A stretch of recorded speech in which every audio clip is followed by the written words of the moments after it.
The Smokejumper is one of my favorite emerger patterns.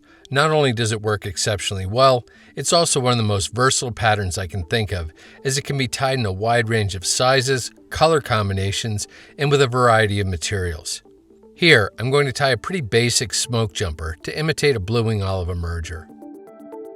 The fly begins with a Fulling Mill 5065 barbless Czech Nymph hook in size 18.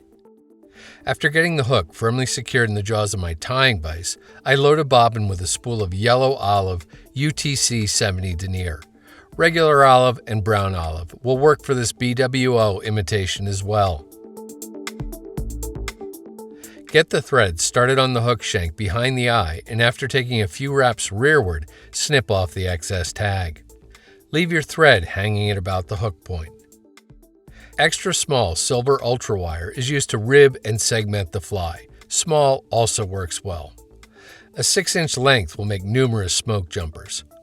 Place one end of the wire against the far side of the hook and begin taking thread wraps to secure it.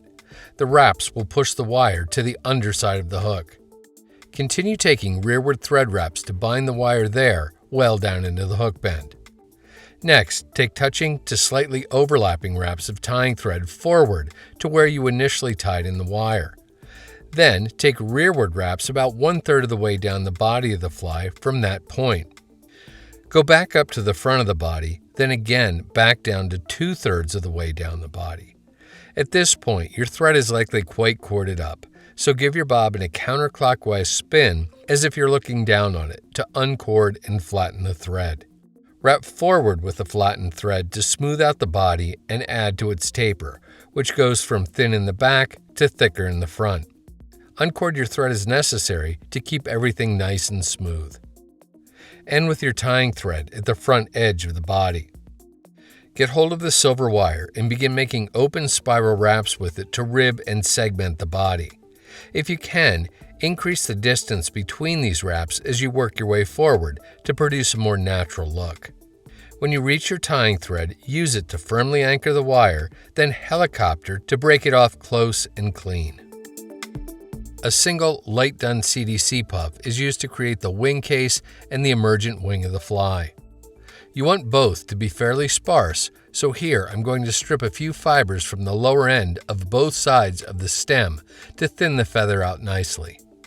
With the butt end of the CDC feather held in the fingertips of your right hand, measure to form a wing a full hook in length, then transfer that measurement rearward to above your tying thread. Using a pinch wrap, secure the CDC to the top of the hook shank. Make sure it's bound down all the way to the forward edge of the fly's body. It's a good idea to pull the rearward pointing portion of the feather forward to check the length of what will be the emergent wing. You can loosen the thread wraps and make adjustments if necessary. If none are needed, snip the butt portion of the feather off at a shallow angle. Take thread wraps over top of the snipped off end to create a smooth taper from the base of the wing down to the hook eye. End with your tying thread right at the base of the wing.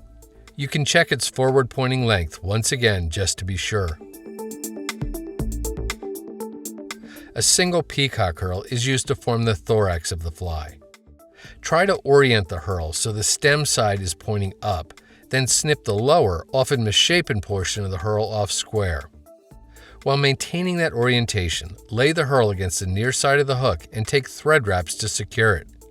The stem side should still be pointing up. Begin taking wraps with the herl.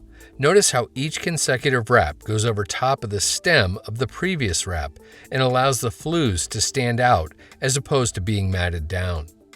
When you reach your tying thread behind the hook eye, use it to secure the herl, then snip or simply break the excess herl off close. Pull the CDC feather forward over top of the peacock herl and take a couple of thread wraps to lightly pin it down. At this point, I like to get hold of a fine needled bodkin and use it to gently pry the CDC wing case up ever so slightly. This makes it more likely to capture an air bubble when the fly is fished, thus adding a realistic look and some buoyancy. Take another wrap or two over top of the feather, then pull it back and take a few wraps in front of it behind the hook eye. What you're trying to do is get the feather to point up and slightly forward.